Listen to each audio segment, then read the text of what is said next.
Nagsimula ang kwento sa isang babaeng nagngangalang Martha na dumating sa isang baryo sa gilid ng lungsod. Ang kanyang pagdating ay upang hanapin ang isang dalagitang nagngangalang Daisy na magtatrabaho bilang tagapag-alaga sa bahay ng kanyang amo. Si Daisy ay dati nang nag-aral sa kursong pagpapaunlad ng bata sa maagang edad ngunit napilitang huminto dahil sa kakulangan ng pera. Si Martha naman ay isang bihasang kasambahay. Sinimulan ni Daisy ang kanyang trabaho bilang tagapag-alaga na may responsibilidad na alagaan si Nami, ang anak ng kanyang amo, at alagaan si Roxanne na buntis ng kambal. Sa unang araw, nagkasalubong si Daisy at si William, ang asawa ni Roxanne. Mukhang medyo tahimik si William at kaunting salita lamang ang ibinigay niya kay Daisy. Nakakuha si Daisy ng silid na katabi ng silid ni Nami. Hiniling ni Nami na huwag isara ni Daisy ang pinto ng kanyang silid kapag natutulog dahil natatakot siyang matulog ng mag-isa. Sa maayos niyang pagtupad sa kanyang tungkulin, agad na nakakuha si Daisy ng positibong atensyon mula kay Roxanne. Bukod dito, lalong tumibay ang ugnayan nina Daisy at Nami at naramdaman ni Daisy ang matinding pag-aalala para kay Nami. Isang araw, habang naglilinis si Daisy ng banyo, hindi sinasadyang nakita siya ni William. Iba ang naging tingin ni William kay Daisy. Kinabukasan, hiniling ni Martha kay Daisy na maghatid ng pagkain kay William na nagpipiano. Labis na humanga si Daisy sa kanyang amo. Si William ay may kaakit-akit na anyo at mayaman, at may talento sa pagtugtog ng piano. Sa isang pagkakataon, nagbakasyon sila sa isang villa na pag-aari ni William at sumama si Daisy upang bantayan si Nami. Pagsapit ng gabi sa villa na iyon, nagpasya sina William at Roxanne na maglaro ng futsal, ngunit hindi na ibigay ni Roxanne ang kanyang pinakamahusay na laro dahil sa malaki na niyang pagbubuntis, kaya agad ding natigil ang laban. Pagkatapos noon, dahil nahirapan matulog si William, pumunta siya sa silid ni Daisy. Binigyan ni William si Daisy ng isang baso ng inumin at pagkatapos ay inaya siyang maglaro ng futsal. Walang pag-aalinlangang tinanggap ni Daisy ang paanyaya.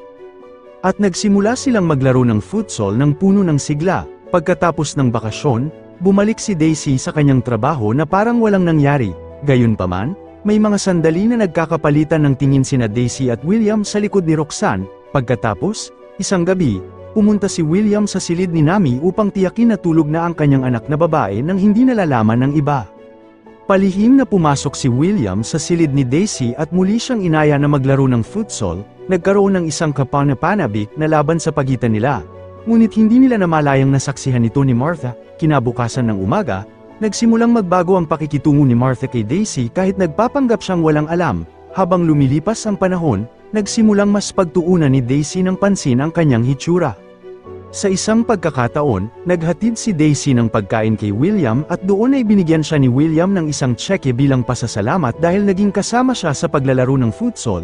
Ngunit sa kabilang panig, nagpasya si Martha na ikwento kay Esther, ang ina ni Roxanne, ang pangyayaring nalaman niya.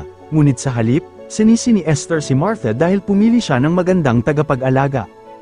Ipinaliwanag ni Martha na 3 kandidato ang ibinigay ni Daisy kay Roxanne at si Roxanne mismo ang pumili kay Daisy. Sigurado rin si Martha na buntis na ngayon si Daisy sa anak ni William. Makikita ito sa pagbabago ng kanyang kilos at anyo na mas mukhang makaina at sa pagmamahal niya sa batang nasa sinapupunan ni Roxanne. Ngunit si Daisy mismo ay hindi pa nakakaalam na siya ay buntis. Ikinwento rin ni Daisy sa kanyang kaibigang si Gina na mananatili siyang magtatrabaho doon dahil sa pangangailangang pinansyal. Sa isang pagkakataon, inutusan ni Esther si Daisy na linisin ang ilaw sa ikalawang palapag gamit ang hagdan. Sadyang sinipa ni Esther ang hagdan kaya nahulog si Daisy. Agad na dinala si Daisy sa ospital. Doon sinabi ng doktor na magaan lamang ang kanyang pinsala at kailangan niyang magpahinga ng ilang araw. Samantala, ikinwento ni Esther kay Roxanne ang relasyon ni William at Daisy na nagresulta sa pagbubuntis ni Daisy. Sinadya ni Esther na itulak si Daisy sa pag-asang mawawala ang batang nasa sinapupunan nito. Ngunit walang ibinigay na impormasyon ng doktor tungkol sa pagbubuntis na yun. Pagkatapos ay hiniling ni Esther kay Martha na ibalik si Daisy sa bahay at balak niyang ayusin ang lahat habang wala si William. Kinabukasan, dinalaw ni Martha si Daisy at binigyan siya ng bulaklak at tseke bilang kompensasyon. Ayon kay Martha, iyon ang paraan ng mga mayayaman upang ayusin ang problema. Ngunit hindi nila naramdaman na ito ay mula kay William. Sinabi ni Martha kay William na si Daisy ay nasa ospital dahil sa lagnat. Ngunit agad pinahinto ni Roxanne ang kanilang usapan nang magtanong si William tungkol kay Daisy, na nagpasakit ng damdamin ni Martha. 31 taon nang nagtatrabaho si Martha para kina Esther at Roxanne. Palaging nagbibigay ng malalaking pangako si Esther kay Martha ngunit nanatili pa rin siyang isang katulong.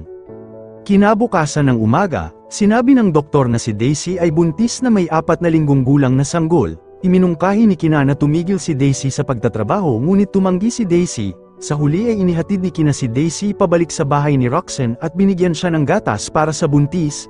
Kinagabihan, pumunta si Roxanne sa silid ni Daisy na may masamang balak ngunit biglang umatras nang makita niyang nakatingin si Martha. Pagkatapos ay sinabi ni Roxanne kay Esther na nais niyang paalisin si Daisy ngunit pinagbawalan siya ni Esther. Nag-aalala sila na pagkalipas ng ilang taon ay babalik si Daisy kasama ang kanyang anak upang hingin ang pananagutan ni William. Sa isang pagkakataon, nagpasya si Daisy na magbitiw sa kanyang trabaho ngunit sinampal siya ni Roxanne at binigyan siya ni Esther ng tseke. Pagkatapos ay hiniling kay Daisy na alisin ang batang nasa kanyang sinapupunan. Tahimik lamang si Daisy. Nalilito kung paano nila nalaman ang tungkol sa kanyang pagbubuntis. Pagkatapos ay nagalit pa si Martha kay Daisy dahil hinayaan itong tratuhin sila ni Roxanne at Esther nang hindi makatarungan. Samantala, nag-aalinlangan si Roxanne kung susundin ni Daisy ang kanyang hinihiling. Bago pumunta sa ospital upang manganak, lihim na hinaluan ni Roxanne ng isang timpla ang gatas ni Daisy. Sa huli, ipinanganak na ang sanggol ni Roxanne. Si William na kakauwi lamang mula sa ibang lungsod ay agad na pumunta sa ospital upang puntahan si Roxanne. Labis siyang natuwa sa pagdating ng kanyang 2 anak na lalaki na kambal. Samantala sa bahay, sinabi ni Daisy kay Martha na hindi niya gagawin ang hinihingi ni Esther. Ipinilit ni Daisy na ipagtatanggol niya ang kanyang sanggol. Nang dumating si William sa bahay, nakita niyang nasa loob ng kanyang banyo si Daisy. Inaya ni Daisy si William na magsaya. At mukhang naguluhan si William sa pagbabago ng asal ni Daisy.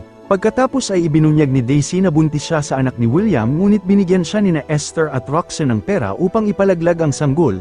Biglang dumating si Martha at inutusan si Daisy na umalis doon ngunit biglang sumigaw si Daisy sa sakit at ilang sandali pagkatapos ay naglabas siya ng pulang likido. Sa gitna ng sakit, nakiusap si Daisy kay William na hayaan siyang umalis kasama ang kanyang sanggol. Sinabi naman ni William na tatanggapin niya ang sanggol. Dahil lumala ang kanyang kalagayan, dinala si Daisy sa ospital at sinabi ng ospital na wala na ang batang nasa kanyang sinapupunan. Dahil sa hinala, dinala ni William sa laboratorio ang gatas na ininom ni Daisy. Nalaman niyang hinaluan ito ng isang timpla. Pagkatapos ay nakipagkita si William kay Esther at tinanong kung sino ang gumawa nito kay Daisy.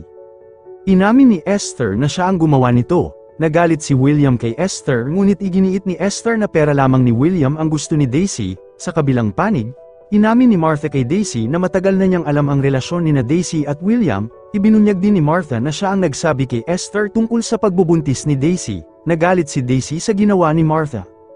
At dito ay ikinwento rin ni Martha ang tungkol sa timplang hinalo sa gatas ni Daisy. Pagkatapos ay binigyan ni Martha si Daisy ng pera at pinayuhan siyang umalis ng malayo. Ngunit tumanggi si Daisy sa alok na yun at nangakong maghihiganti sa kanila. Sa huli, tinulungan ni Martha si Daisy sa kanyang paghihiganti. Palihim na binuksan ni Martha ang pinto upang makapasok si Daisy sa loob ng bahay. Pagkatapos ay kinuha ni Daisy ang sanggol ni William. Nang malaman ito ni William, hiniling niyang ibalik ni Daisy ang sanggol.